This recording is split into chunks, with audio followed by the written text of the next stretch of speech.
no Conversa Aberta e com o nosso convidado especial. Vou ter que ler o nome, porque eu não consigo falar o nome dele se não for o JC. Jocerley, nosso grande amigo e parceiro. JC, o DJ, enfermeiro, gogo boy, o terror das meninas. Não podia perder essa, foi mal. Ela vai cortar, tu sabe? Não. Tem que cortar, pô. Não, Daqui gente, a pouco eu vou ter que subir na mesa, pô. foi mal, gente. Volta aí. Mas não, JC, a gente tem que começar com uma pitada de humor, né? A gente se conhece, é amigo já há algum tempo. Então eu queria que você se apresentasse o Conversa Aberta. A gente é o quê? Ele realmente é uma conversa para as pessoas que estiverem assistindo a gente possam conhecer quem é o JC, né? Tudo que tu já viveu, tudo que tu já fez. E aí eu queria que tu dissesse pra gente assim, quem é o JC? Como é que tu se define? Caramba, se a gente for falar do JC, a gente vai passar a noite quase toda aqui, mas a gente vai tentar resumir o mais breve possível, né? Primeiro eu quero agradecer a oportunidade de estar aqui com vocês, agradecer aos telespectadores que participam do Conversa Aberta. E o JC é um cara, né, que tem muita vontade de vencer na vida sempre, filho de família pobre, de Marredeci, meus pais analfabetos de carteirinha. Dizem que filho criado com vó não presta, né? Mas eu mostrei ao contrário que isso não é verdade. Eu acho que isso vai da índole de cada um. E meus pais, graças a Deus, me souberam criar muito bem. E desde moleque eu sempre batalho na vida, né? Um dia eu cheguei para mim mesmo e falei, caramba, Deus todo dia me dá uma oportunidade. E eu só consegui agarrá-lo ela aos 33 anos de idade, quando eu entrei na faculdade. Sou enfermeiro de formação, sou auxiliar de enfermagem com todo orgulho, técnico de enfermagem. Quero mandar aí um abração para todo mundo da saúde do estado de Roraima, do município de Boa Vista. Enfim, gosto muito da minha área e paralela a ela eu sou DJ também. Então eu tenho assim um realizado, né? Me sinto um cara bem realizado, mas a gente batalha muito todos os dias para chegar onde a gente chegou. Acredito que a gente tem que voar muito mais longe ainda e hoje faço parte de um instituto, né, que é o Instituto Avançar, onde você é a nossa presidente lá do Instituto. Eu fico muito grato por isso. A gente faz um trabalho bem bacana, voltado para a população menos favorecível. E é muito legal quando a gente leva o bem sem olhar a quem. Então esse é o JC.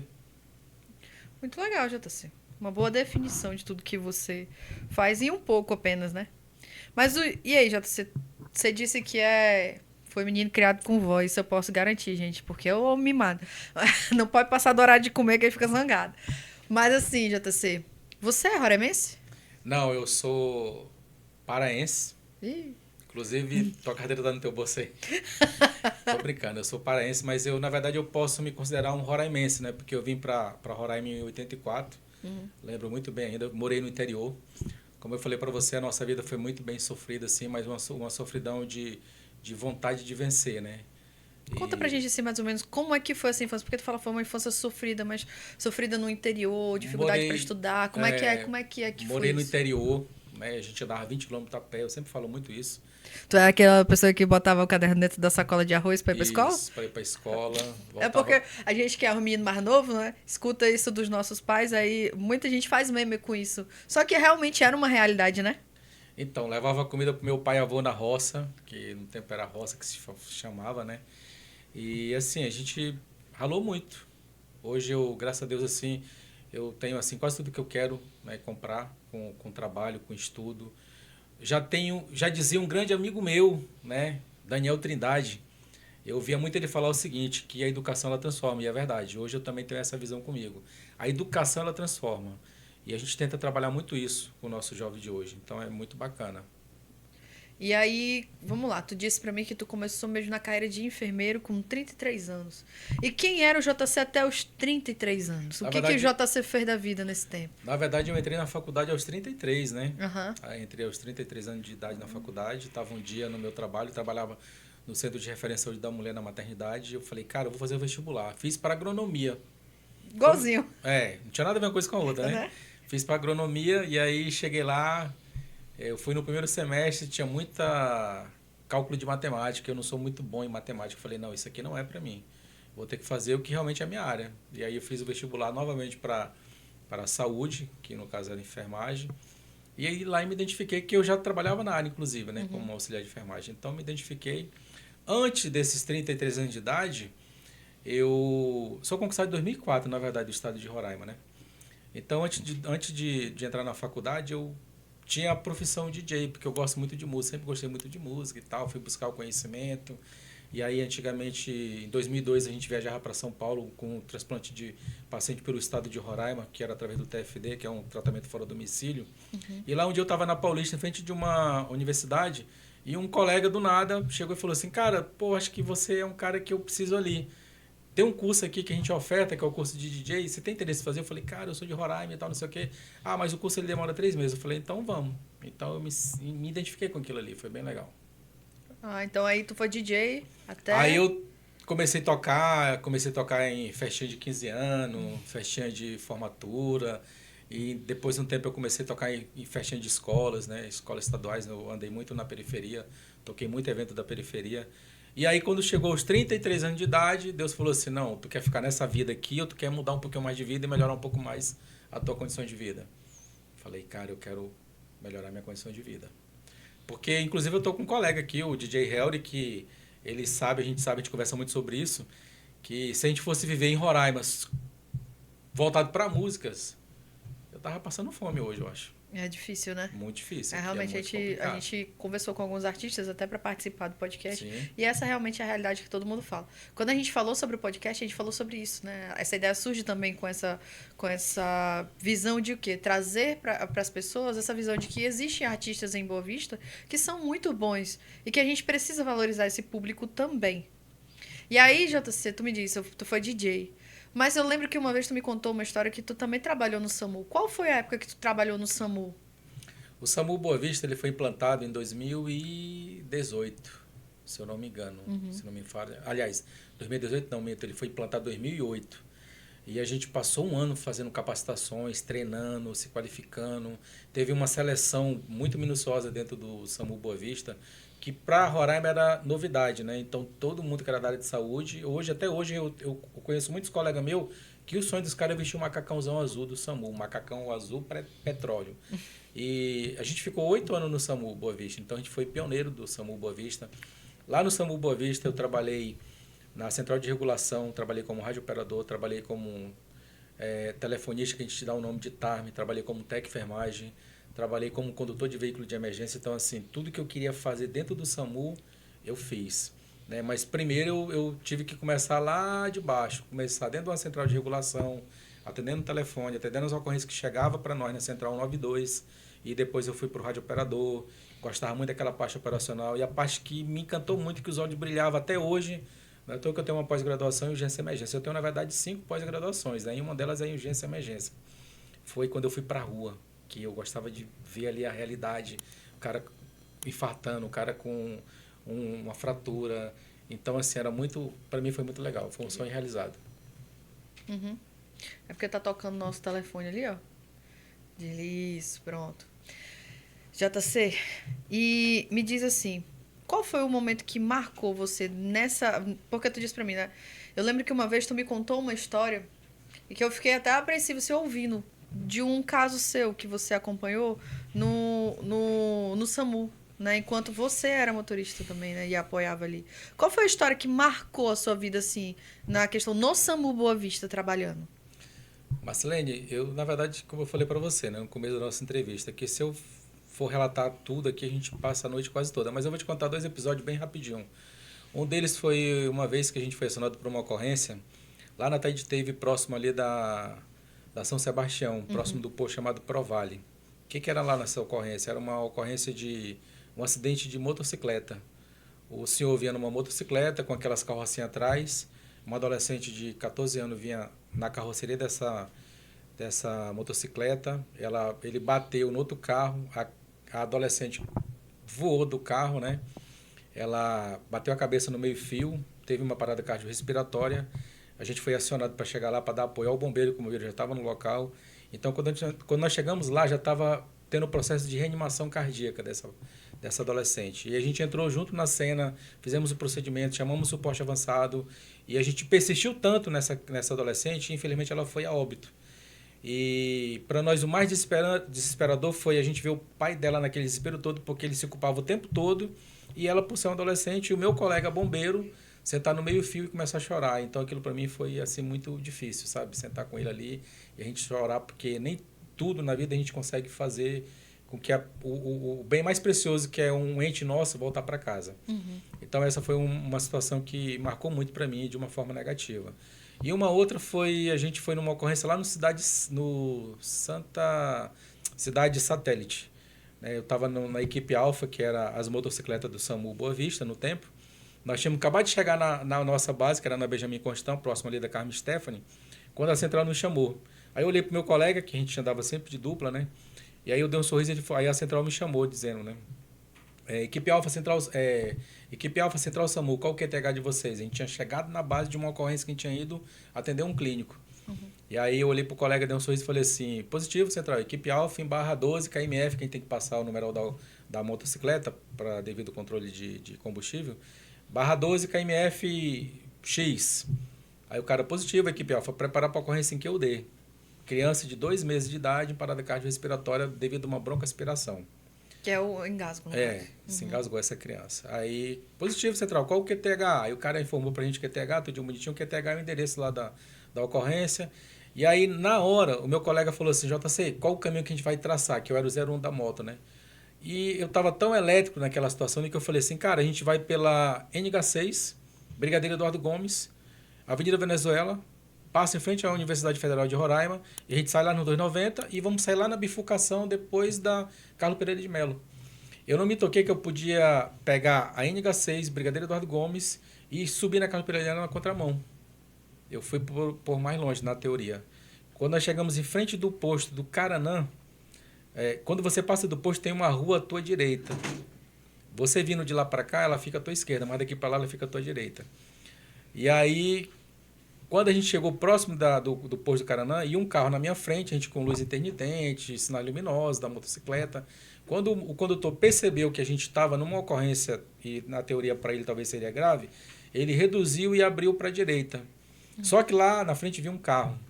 Então, quando eu vi que o cara deu intenção da gente passar ele, eu dei o pisca e tentei fazer a ultrapassagem. Nisso que eu faço a ultrapassagem, o cara que vinha lá para cá entrou nessa rua à minha esquerda. Só deu tempo de frear. Sabe aquela chance que diz assim, Deus ele sempre existe e ele é bom o tempo todo. Então eu dei uma freada na motocicleta, deu tempo de olhar no retrovisor, eu olhar o meu colega parar, que ele era grandão, ele parou, botou a mão na cabeça e falou assim, tipo assim, vai morrer. Quando eu levantei a cabeça, vi um outro carro também, que vinha um atrás do outro, que o da frente escondeu o carro de trás. E aí Deus fez assim, ó, só deu um sopro para mim passar entre um carro e outro. Quando a gente chegou na bifurcação, meu colega chegou junto comigo na moto. Pediu para parar. Tá bem, tu tá bem? Eu falei, não, eu tô tranquilo, porque na minha cabeça eu tava pensando só na criança, de 2 meses que estava em parada. E todo o tempo a central. Equipe Alfa, qual que é TH? A gente está em tal lugar. Equipe Alfa, criança continua em parada. Quando nós chegamos lá na ocorrência, a mãe estava por um lado, caindo no chão, desmaiando, gritando, a criança rodando na mão de um monte de gente. E aí eu tenho até uma foto dela no meu celular, de vez em quando eu coloco no meu perfil, inclusive, lá do meu WhatsApp. E aí a gente pegou essa criança, colocou no colo e começamos a fazer a reanimação, e daqui a pouco a criança começou a chorar, né? Então, pra gente aquilo ali foi muito, muito gratificante mesmo, assim, não tem preço aquilo, né? E aí a gente chamamos a central para chamar o suporte avançado, porque como era uma parada, o suporte avançado, que é composto pela equipe médica, ele tinha que ir lá fazer a avaliação e encaminhar o suor da criança. E isso aconteceu, tudo isso aqui. Depois de sair, eu sentei no chão, assim, Aí tu foi perceber que tu quase... ia embora. Graças a Deus. Aí né? eu fiquei mais ou menos assim, sem exagero, eu acho que eu fiquei umas 2 horas chorando, assim, em choque. Não conseguia levantar, assim, porque eu vi a morte, né? E o mais importante foi a criança que a gente conseguiu trazer. Teve outras que, infelizmente, a gente não conseguiu trazer. Nem todo mundo a gente vai conseguir trazer, né? Quando é a hora, não tem essa, não. Com a gente mesmo acontece. Sim, isso é verdade. E aí eu venho com uma pergunta pra ti. Tu trabalha nessa área da saúde, né? Que lida diretamente com pessoas que morrem e que sobrevivem. Qual é a tua visão de Deus? Como é que é a tua ligação com Deus nisso? Cara, eu sou um cara que eu creio muito em Deus. Eu sou temente a Deus. Eu tenho medo de morrer, inclusive. Eu sempre falo muito isso. Eu tenho medo de morrer, sério. Porque, assim, eu tive... não sei te colocar se é o desprazer. Prazer não é, né? Porque, imagina, você passar por uma pandemia, como a gente passou no estado de Roraima. O Brasil todo, eu acho que foi um dos países que demorou mais chegar a pandemia aqui, do Covid-19. E a gente, quando chegou, a gente não estava preparado ainda para esse Covid. Eu tive, como eu sou intensivista, que eu também sou intensivista, eu tenho uma pós-graduação em UTI intensiva em pacientes adultos e críticos e grave. Então, a gente estava na UTI do HGR, a gente montou algumas UTI lá para poder receber.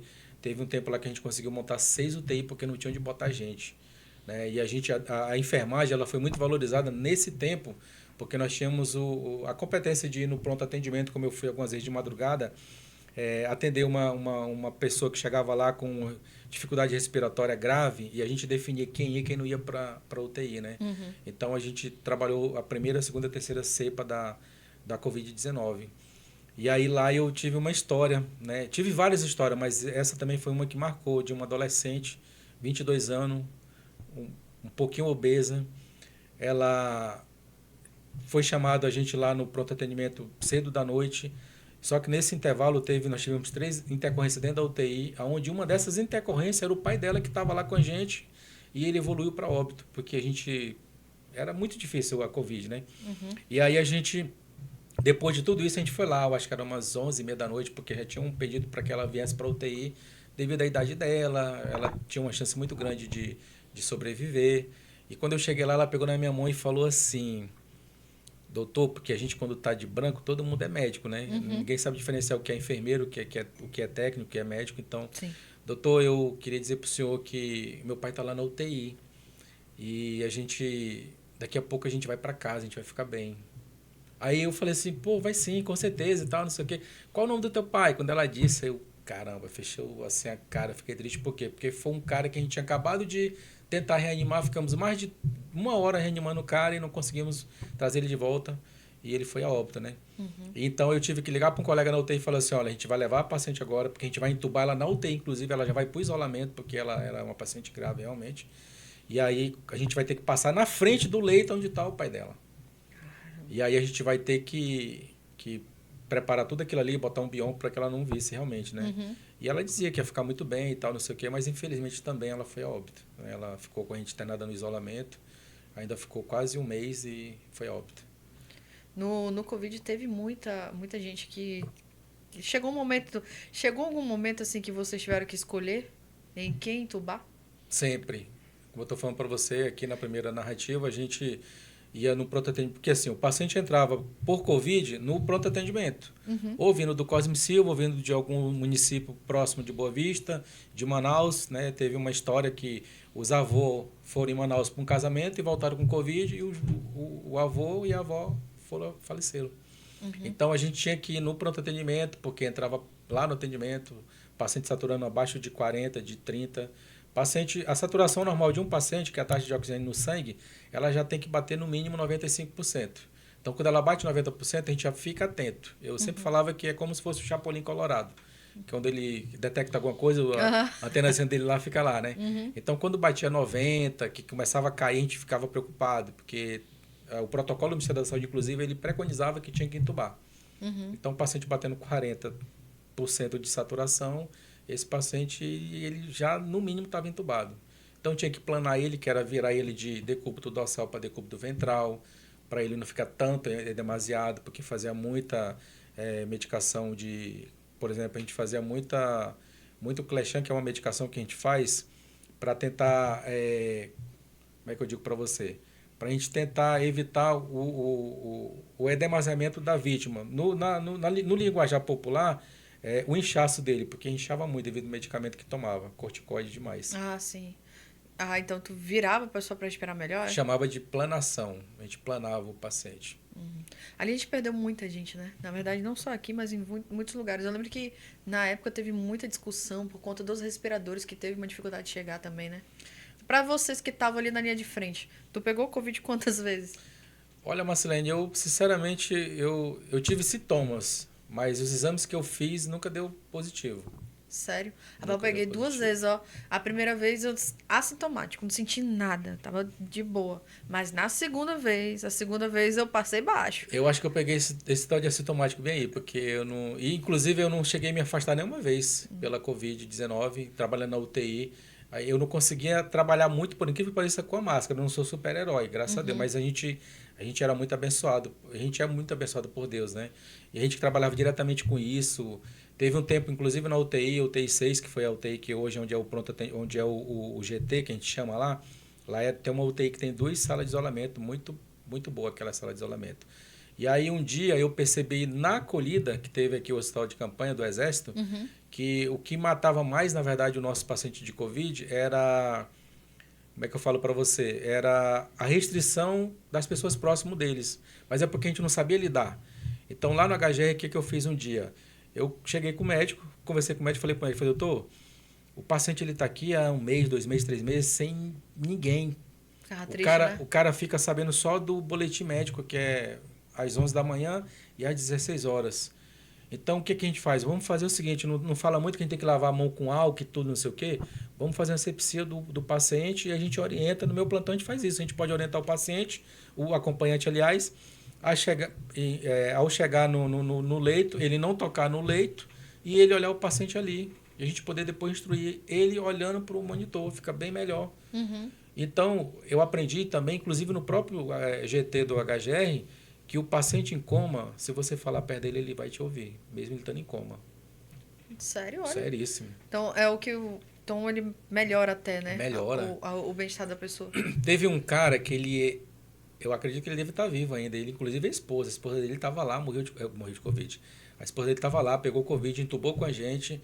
E como eu tenho muito isso comigo, essa ligação com Deus, como você acabou de falar, um dia eu falei para ele, falei assim, cara, como você chega todo dia aqui e bota o joelho no chão, que ele orava, ele orava, inclusive, fervorosamente. E eu falava para ele, ó, fala com ela no ouvido dela que ela vai te escutar. E ela saiu do coma. E hoje estão vivos, os Graças dois. a Deus, né? Entendeu? Então, assim, foi várias experiências que tu pôde passar, né? Porque, assim, acho que muita gente passou muitas experiências difíceis dentro do Covid. Muita gente Sim. sofreu muito, mas também de superação, né? Tive colega que morreu, colegas meus, enfermeiro, técnico, tinha um doutor lá, o cara... Não porque o cara era doutor, mas o cara era muito gente fina, era muito humano, muito simplesão, o cara era ortopedista, flamenguista, ele foi inclusive homenageado no jogo do Flamengo no Maracanã, saiu o nome do cara lá, foi bem legal. E o cara não tinha tempo ruim com ele. Morreu. Cara jovem, inclusive. É porque teve aquele pessoal que... Teve aquela época que o pessoal falava assim, que a gente tinha um histórico de atleta, né? Que até hoje ainda tem gente que faz meme com isso, com questão de preparo físico. E, na verdade, não tinha, né, essa... Não tem, né, essa questão de, não, tu não vai ter essa doença porque tu é assim. Então, ela é uma doença para todo mundo. Sim. Né? Ela não escolheu cor, raça, se tu era pobre, se tu era rico. Ela veio para todo mundo. Ela veio para todo mundo. A gente já viveu uma pandemia, né? Rapaz, a gente veio a virada do século. Sim. Né? A gente teve várias coisas. E aí a gente vem e fala, passamos a pandemia, e aí como é que tu entrou nesse projeto que você está falando para mim aqui, que é a Força Nacional do SUS? Então, como é que foi essa tua atuação? Como é que tu começou? Como é que tu foi convocado, chamou, se voluntariou? Como é que funcionou isso aí? Conta pra gente. Cara, as pessoas podem até não acreditar, mas eu tenho um coração bem grandãozão. Eu gosto muito dessa parte voluntariada. Então eu me inscrevi direto na Cruz Vermelha, Médicos Sem Fronteira, né? E aí eu me inscrevi na Força Nacional do SUS, né? Um tempo. E um dia na maternidade aqui no perto do Hospital da Criança, o pessoal do Ministério da Saúde veio fazer um projeto aqui com a gente, que inclusive é o RHP, que inclusive conclui agora esse ano, a gente conclui o projeto RHP. E aí eu conheci um colega do Ministério da Saúde, que é sanitarista, o Fausto, um cara muito gente fina. E aí eu falei com ele, cara, eu tenho uma vontade de participar da Força Nacional do SUS e tal, acho legal, eu gosto dessa parte de voluntariado. Se tivesse uma guerra lá no outro país e pudesse me levar, eu iria, porque eu gosto de fazer essa parte. Por incrível que pareça. Ele me deu umas dicas de inscrição no site, na verdade. Entendi. Foi o que ele pôde me dar. JC, olha, eu vou ser bem justo com você, cara. Eu vou te dar um site, você se inscreve no site e aí você acredita na fé. E quando foi um dia... Que vou te chamar, é? Quando foi um dia, me chamaram para uma missão em Macapá.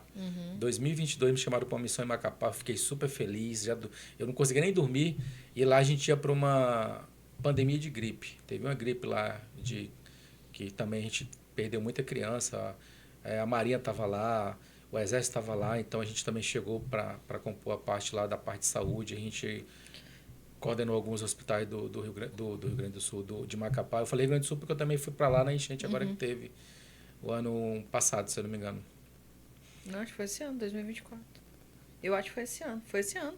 2024, né? É, Eu tô no. Calma, ainda não acabou. Tá pertinho. Então nós fomos para lá, para Macapá. A gente chegou lá já no mesmo dia a gente assumiu os hospitais, porque tava um déficit muito grande, muito colega que tinha filho, que tinha parente. E Macapá, ele, na verdade, quem é do Pará, ia mais para o Macapá, que a princípio as aldeias próximas dali, aquelas comunidades ribeirinhas, elas estavam mais próximas de Macapá do que do Pará. Então, a população que era do Pará vinha para o Macapá. Então, encharcou a saúde pública daquele estado. Então, nada mais que uma Força Nacional do SUS para poder tentar aliviar aquilo ali. Ficamos lá ainda, eu acho, 25 dias lá. E, como tu mesmo falou, tu foi agora recentemente pro Rio Grande do Sul, né, na questão da enchente. E aí, como é que foi essa atuação lá? Porque, assim, eu lembro que foram vários vídeos divulgados, né, de uma situação muito triste. Vários corpos ali na água, muita gente perdida, muita gente que ainda estava desaparecida, né, dentro do... Como é que foi pra vocês que foram daqui pra lá? E o que foi que tu viveu lá? Conta pra gente, assim. Rio Grande do Sul também eu fiquei, assim, muito em êxtase quando veio a minha oportunidade de ir para o Rio Grande do Sul. A viagem para o Rio Grande do Sul ela foi um pouco mais divulgada pelo próprio governo do estado, né? Eu tive muito apoio do governo do estado, em nome da Secretaria de Saúde, né? Cecília Lorenzoni também, a gente teve muito apoio. A minha diretora da maternidade na época, que era a Laís, ela também nos apoiou muito. O Edgar, que é o nosso diretor administrativo, então me deu muita força para ir para o Rio Grande do Sul. E a gente foi para o Rio Grande do Sul, né? Saímos daqui, Boa Vista, Brasília. Brasília, a gente foi para a base aérea de Canoas, porque não descia no Salgado Filho, se não me engano, que é o aeroporto que tem no Rio Grande do Sul. Então, todo o voo era desviado para Canoas. Então, quando nós chegamos lá, tivemos um debrief também muito rápido, assim, com todo mundo. Foi mais de 200 profissionais da Força Nacional do SUS, entre médicos, enfermeiro, psicólogo. Tinha até agente de trânsito lá também, estava lá. E aí eu fui para o baixo Barra do Ribeira, que é um município que fica a 300 e poucos quilômetros de Porto Alegre. Então chegamos lá 11 horas da manhã, a gente foi para o restaurante, almoçamos, voltamos para o auditório da base aérea, que fomos na base aérea, tudo isso foi na base aérea, ficamos na base aérea, tivemos um debrief, aí a equipe foi se desmembrando. O que é debrief? Debrief é a situação que você vai encontrar e qual é o teu papel lá. Como eu também tenho um curso de aeromédico, então eu fiquei na parte do aéreo.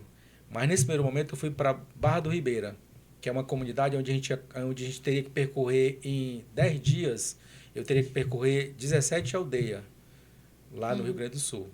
Tem até alguns vídeos, fotos dessas ocorrências. E uma delas lá que eu fui, que foi muito assim marcante também, muito marcante mesmo, foi que a gente estava na nossa base lá no bairro do Ribeira, Barra do Ribeira, aliás, e a gente foi acionado umas 3 e pouco da madrugada, porque lá as comunidades indígenas elas são em vilarejo alto, em montanhas, né?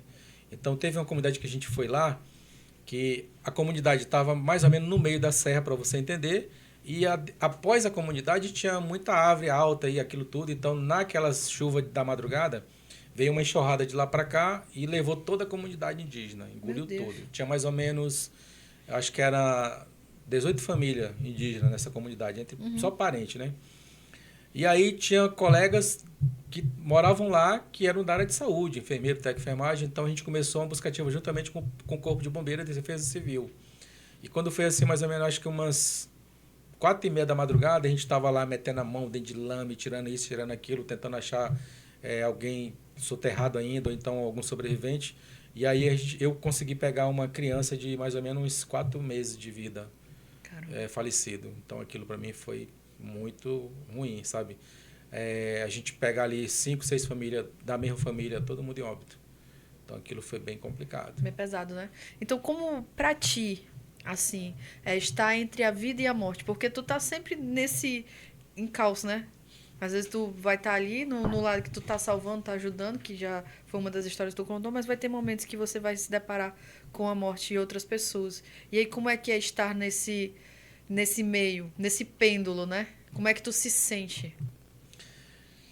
Olha, Marcelene, eu ainda não parei assim para pensar nisso, sabe? Mas eu tento dar o máximo de mim, porque eu acredito e aprendi que, como eu também sou instrutor de APH, que é o atendimento pré-hospitalar, que a gente somos instrutores, eu aprendi que nós somos o amor de alguém. Você é o amor de alguém. Tem alguém lá fora te esperando daqui a pouco, tua mãe, teu pai, teu irmão, teu namorado, teu amigo. Então você é o amor de alguém. Então a gente que tem esse dom, que eu acredito que tudo na vida é dom, né? E o dom de trabalhar com saúde é uma coisa que Deus te dá. E só quem tira ele quando o teu coração deixar de bater. Então o máximo que eu puder fazer enquanto eu tiver... A gente sempre vê muito assim, enquanto eu tiver saúde, né? E vontade, eu vou caminhar uma vida toda, né? Então eu nunca parei para pensar nessa situação, mas para mim é muito gratificante quando a gente salva uma vida. E falando de Rio Grande do Sul de novo, eu tenho uma história para te contar de novo de lá. Inclusive eu tenho até uma foto da senhora que eu pensei, cogitei fazer uma tatuagem com aquela foto. Que a gente estava um dia em Canoas, aliás, eu estava em Porto Alegre, e aí eu já estava no Aeromédio, no resgate do aéreo, que eu fiz 2 plantões no aéreo, inclusive. E um deles eu digo que eu fui um cara abençoado por Deus, né? E eu estava um dia no aéreo, era mais ou menos umas 5:30 da tarde, era 7 menos grau centígrado. Caramba. Frio, chovendo. E aí uma aeronave de São Paulo, ela atravessou um bairro lá e ela identificou em cima de uma casa, de um telhado de uma casa, 9 pessoas. Muita gente. Muita gente. E aí a gente foi acionado. O próximo da vez quem era? Era a minha equipe do resgate aéreo. E aí estava aí uma colega do Rio Grande do Norte, que ela tem um aeromédico. Eu fiz inclusive em BH esse curso do resgate aéreo, que eu fiz pela empresa ATAC, que é uma empresa especializada só em treinamento de resgate aéreo. Daqui foi eu e mais 2 colegas, a enfermeira Cíntia, que hoje está na saúde da criança, e o enfermeiro Elinaldo, que hoje é bombeiro do Amazonas, que inclusive já deu um curso para a gente do Instituto Avançar. Sim. E aí a gente foi acionado para ir, chegamos lá, a gente desce de rapel, porque a aeronave não tem como descer, a água estava batendo no teto, e aí desce um, sobe, desce outro, sobe, desce um. Resumindo, o último que ficou foi uma senhora de 92 anos de idade. 92 anos de idade, porque ela tinha fobia à altura, ela tinha medo. E eu gosto muito de trabalhar esse psicológico, eu acho muito legal. Então eu fui o cara, por isso que eu falo pra você que eu sou um cara abençoado por Deus, eu não tenho que reclamar de nada. Hoje, se eu tivesse que ir embora para a eternidade ou para outro lugar, não sei para onde é que a gente vai, eu estaria realizado na profissão que eu tenho, né? E aí, quando eu desci, ela foi a última que ficou, porque